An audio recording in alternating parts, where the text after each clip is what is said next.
Assalamualaikum warahmatullahi wabarakatuh. Perkenalkan, saya Ibrahim Aziz. Di sini saya akan menyampaikan materi kerangka dasar penyusunan dan penyajian laporan keuangan syariah. Yang pertama, kerangka dasar menurut PSAK. Tujuan kerangka dasar sebagai acuan bagi penyusun SAK syariah, penyusun laporan keuangan. Yang ketiga, auditor. Dan yang terakhir, pemakai laporan keuangan. Biasanya meliputi investor atau pemilik dana kader, pemilik dana syirkah temporer, pemilik dana titipan, pembayar dan penerima ZIS dan wakaf, pengawas syariah, karyawan, pemasok, pelanggan, pemerintah, dan masyarakat. Selanjutnya, asas transaksi syariah.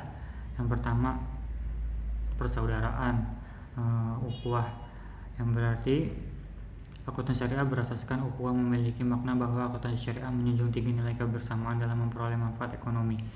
Yang kedua, ada keadilan. Dalam akuntansi syariah, menghindari transaksi yang mengandung unsur-unsur yang dilarang oleh Islam. Melaksanakan transaksi yang dilarang Islam sama saja dengan berbuat tidak adil, karena akan merugikan pihak yang bertransaksi. Yang ketiga, kemuslahatan. Masalah berarti kebermanfaatan atau kemaslahatan. Akuntansi syariah berasaskan maslahah, bermakna bahwa akuntansi syariah memiliki nilai kebaikan dan manfaat yang berdimensi dunia dan akhirat, material dan spiritual, serta individu dan kolektif. Masalah harus memenuhi unsur kepatuhan terhadap syariah halal dan membawa kebaikan. Yang keempat, keseimbangan, tawazun, bermakna bahwa akuntansi syariah tidak terbatas pada satu aspek, tetapi mencakup banyak aspek, baik material, spiritual, private dan publik, sektor keuangan dan sektor real, bisnis dan sosial, serta pemanfaatan dan pelestarian. Selain itu, akuntansi syariah tidak hanya menekankan pada maksimalisasi keuntungan perusahaan semata untuk kepentingan pemilik, tetapi pada semua pihak merasakan adanya aktivitas kegiatan ekonomi dari suatu perusahaan. Yang kelima, universalisme atau syumuliyah, yang berarti bersifat menyeluruh. Akuntansi syariah berasaskan syumuliyah, bermakna bahwa akuntansi syariah dapat dilaksanakan oleh dan semua pihak yang berkepentingan tanpa membedakan agama, suku, ras, dan golongan tertentu. Selanjutnya, karakteristik transaksi syariah. 1. Berdasarkan saling paham dan saling ridho. Yang kedua, harus halal dan baik. Yang ketiga, uang sebagai alat tukar, bukan komoditas. Yang keempat, tidak mengandung unsur riba, kezaliman, masyur, goror, haram, kolusi dengan suap menyuap. Yang kelima, tidak menganut prinsip nilai waktu uang. Yang keenam, berdasarkan penyajian menguntungkan semua pihak. Yang ketujuh, tidak ada rekayasa permintaan, rekayasa penawaran atau ikhtiar. Bentuk laporan keuangan. Yang pertama, posisi keuangan entitas syariah dalam neraca. Yang kedua, informasi kinerja entitas syariah dalam laporan laba rugi. Yang ketiga, informasi perubahan posisi keuangan entitas syariah. Yang keempat, informasi lain. Yang kelima, catatan dan skedul tambahan. Selanjutnya, asumsi dasar karakteristik kualitatif laporan keuangan. Yang pertama, asumsi dasar. Di dalamnya ada dasar akrual, kedua kelangsungan usaha, dan yang kedua karakteristik kualitatif laporan keuangan. Di dalamnya, 1. dapat dipahami, yang kedua relevan, yang ketiga keandalan dapat dibandingkan. Kendala informasi yang relevan dan andal. 1. Tepat waktu, keseimbangan antar biaya dan manfaat. Unsur-unsur laporan keuangan.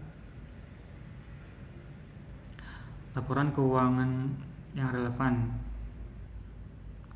yang mencerminkan 1. Ada kegiatan komersial, laporan keuangan, laporan laba rugi, laporan auditas, laporan perubahan ekuitas. Yang kedua, kegiatan sosial, laporan sumber penggunaan dana zakat, laporan sumber dan penggunaan dana kebijakan. Yang ketiga, kegiatan khusus entitas syariah. Selanjutnya, pengukuran unsur laporan keuangan. Terdapat biaya historis, biaya kini, dan nilai realisasi dan penyelesaian. Laporan keuangan bank syariah menurut PSAK 101, laporan neraca, laba rugi, arus kas, perubahan ekuitas, perubahan dana investasi, terikat, rekonsiliasi pendapatan dan bagi hasil, sumber dan penggunaan dana zakat, sumber dan penggunaan dana kebajikan, catatan atas laporan keuangan. Selanjutnya, konsep dasar menurut AAOIV atau Accounting and Auditing of Organizer for Islamic Financial Institution. pemakai dan kebutuhan informasi, pemegang saham, pemegang investasi, pemilik dana tabungan, pihak yang melakukan transaksi bisnis, pengelola zakat, pihak yang mengatur. Bentuk laporan keuangan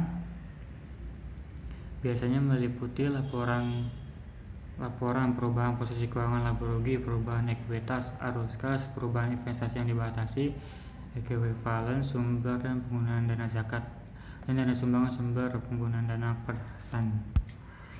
Syarat kualitatif laporan keuangan AOIV. Yang pertama, relevan, dapat diandalkan, dapat dibandingkan, konsisten, dan dapat dimengerti.